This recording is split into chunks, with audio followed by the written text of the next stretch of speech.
The Soul Lives On by Mimei Ogawa. Translation and narration by J.D. Wisgo.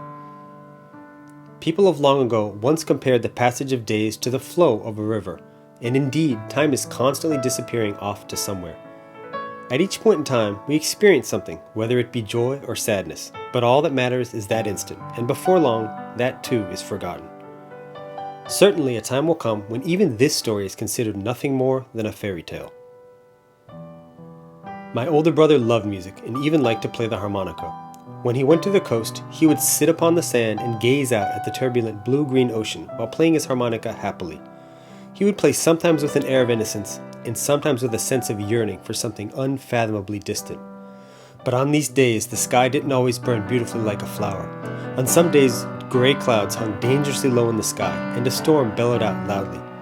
"Sho, Beethoven's orchestra can't compare with the ensemble of this sea," my brother would say, "because no matter how hard we try, humans can't compete with the music of nature." The war gradually worsened, and eventually even my brother received a draft letter. I'll never forget that day. Our house that had been filled with laughter quickly fell silent as my brother began organizing his desk drawers and boxes of books. "Once I leave, I don't know when I'll return, so I guess I'll entrust my harmonica to you." Hearing this, I couldn't help but tear up as I thought about how my brother must feel. "Until you come back, I'm going to leave everything just as it is. But if the war gets really bad, there's no telling what will happen to this house." It seemed that my brother planned on continuing his studies if he managed to return safely from war. He handed me his English dictionary along with the rest of his stuff. But my brother never returned. There was a rumor his ship had headed somewhere south, but I never heard from him after departing. I stood on the beach and gazed out at the distant horizon, my brother's harmonica at my lips. Clouds floated through the twilight sky, gold that glittered like a lion's mane, crimson like flowers in a painting. Sometimes, whenever I remembered how my brother adored sunsets like this, I thought that at this moment maybe he was watching the same sky from an island somewhere, and my eyes began to tear up. Playing the harmonica, I hoped that, if nothing else, my brother would understand my feelings. Even on stormy days, I headed out to the beach and played the harmonica, but I felt terribly lonely when I thought about how my brother's harmonica was here, and yet he himself, who loved this harmonica so dearly, was nowhere to be found. While there was no official notice, in the summer of the next year, my brother's death in battle became a near certainty. Then one day, I was playing with my friend Sei on the shore. "The waves are alive," he said. "You mean they have a soul?" I asked. Then he said something strange. "If you don't believe me, try tossing out a rock. The waves will get angry and grow larger." I picked up a rock and threw it. Sei threw one too. Laughing mockingly as they observed us, the white frothy waves gradually rose up before suddenly lashing out at our feet. "See, you made it angry!" Sei screamed out. In a frenzy, I picked up a rock and tried to throw it into the ocean as far as I could. The ocean swelled up and a giant wave tried to wash us away, so we hurriedly retreated. Just then, a wave snapped up the harmonica laying upon the sand and took it away. I waited for some time, hoping the waves would return my harmonica, but it was hopeless. Then one night, when the moon was glowing brightly in the sky, I sat by my window and listened to the faint sounds of bugs buzzing outside. I could sense the approach of autumn. The next moment, there was the sound of a harmonica. "I wonder who's playing that," I said, and my attention shifted to the direction of the sound. It grew softer, louder, and then softer again, as if the person was walking around as they played. "It's brother," I said and stood up, for the melody was quite similar to the one he used to play. But as soon as I tried to go outside, the sound of the harmonica stopped. Then, 2 or 3 days later, when the mystery had not yet been solved, I was out watching the reddish sun sink into the sea. Suddenly, the sound of a harmonica came from a sand dune. The melody was identical to how my brother used to play, and this sent a warmth surging through my body. Now who could that be? I ran headlong in that direction as fast as I could. But before I knew it, the sound had stopped, and the figure that had flickered about here and there until only a moment ago had disappeared and was no longer visible. I went home and told my mother about what happened. "It's only your imagination. It's because you think about your brother so much," said my mother. I couldn't believe it was my imagination, although I was unable to argue this with my mother. But later on, I was surprised to hear the melody of my brother's harmonica once more, this time coming from a whirlpool. Right away, I went to get Sei. He listened intently, with an earnestness I've never seen in him before. "I bet a fish is playing your lost harmonica with its little mouth," he said.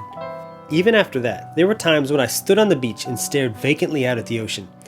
One day I discovered an unfamiliar man standing next to me, staring out wordlessly at the sea.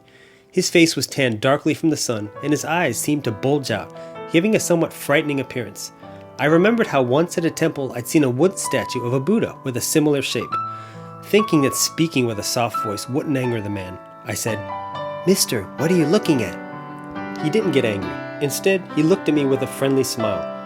"I was thinking about my comrade from the war who remains on an island somewhere out there." "He hasn't come back yet?" "He's asleep in the ground there, you see, so he'll never come back." "When did you return from the war?"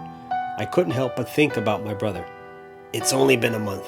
No matter how painful it is, those of us who have returned are very fortunate. I feel sorry for my friend, who will never return." Hearing this, I felt this was a man of great compassion. So I said, "Mister, my brother also died on the battlefield." "I feared as much," he said with a nod, a forlorn look suddenly on his face. When I realized it, we were sitting together on the sand, facing the ocean. "I always come here and think of my brother," I said. The man lowered his gaze to the ground and simply nodded. "When someone dies, do you think their soul lives on?" I asked him, remembering the mysterious sound of the harmonica. I thought that maybe he had experienced something like that on the battlefield. The man seemed to become lost in thought for a while, but he eventually raised his head and spoke. "I have heard a strange story about that." "What kind of story?" "Maybe you would call it a ghost story." "What?" I said in surprise. Just then, I felt the frigid wind gusting from the sea towards us. The man began to speak. "A soldier sent to the front line of battle to deliver a message got lost in the mountains on his way home. Just as he was struggling to get his bearings, he heard the sound of footsteps and tensed up to fight, thinking the enemy must have found him. But he was shocked when he saw that it was, of all people, his good friend. 'All right, let's get away from here, quickly, before nightfall,' the friend said, and led him down a path that the soldier was surprised he knew about. When the soldier remembered that his friend was supposed to have died in battle, he decided to question him when they stopped to rest. But before there was time, he lost sight of his friend. Right at that moment, he heard the whinnying of enemy horses at the base of the mountain he had passed through." "I get it. The soldier was saved by his friend's soul," I said, touched by the man's story. Then, when I told him about how lately I often hear the sound of my brother's harmonica, he replied, "Surely it's because your brother has his mind on his family." "Then what should I do?" I asked. "Just do what you can to please him and put his soul at peace," said the old man. For some reason, I never saw the old man again after that. My brother was, above all, a peace-loving person. That's why he was so fond of music. I asked my father to buy me the same kind of harmonica that my brother had. Whenever I played it, I always made sure to try to put myself in my brother's shoes and understand his feelings. My brother loved nature and was kind to everyone, acting with compassion in all of his endeavors. Whenever I went to the shore, I sat upon the sand just as my brother had, and played the harmonica. Each time, it was like everything around me, the clouds flying high in the sky, the waves lapping on the sand, the wind blowing in my face, were listening attentively, saying, "I've heard this song somewhere before." I increasingly felt that my brother was now dwelling within me, a part of myself, and in the air I could hear the whispering. "The one playing that instrument is just like his brother. Peace has returned again to this beach, the peace that had been here ages ago." After that, perhaps because my brother's soul finally found solace from my efforts, the mysterious sound of the harmonica was never heard again. Please check out selftaught.japanese.com for information about Japanese learning, Japanese culture, and other related stuff like book reviews.